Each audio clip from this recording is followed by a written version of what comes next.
5 जून पर्यावरण दिनानिमित्त कर्मयोगिनी संस्थेतर्फे रेणुका सौंदर्यकर आपणापुढे मी एक कविता सादर करत आहे.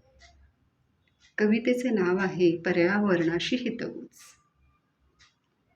ए बाळा, ए बाळा, हलकीच साद कानी पडली. कुणीतरी हसल्याची चाहूल लागली.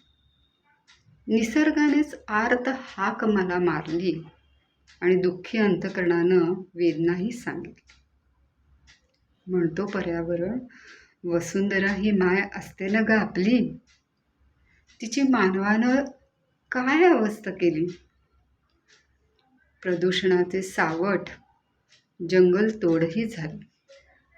तिच्या सौंदर्याची रया तुम्ही घालवली. बाळांनो, असं वागणे दिसत नाही शोभून. दरवर्षी करत राहा वृक्षारोपण. माती, पाणी, वृक्ष घटकांचे महत्त्वही जाण. आणि भारत देश आपला आहे कृषीप्रधान. मुख्य पर्यावरण हा अनमोल ठेवा. तो सदोदित स्वच्छतेने जपा. हाच मूळ मंत्र असावा. एकात्मता भावनेनं तो जतन करा.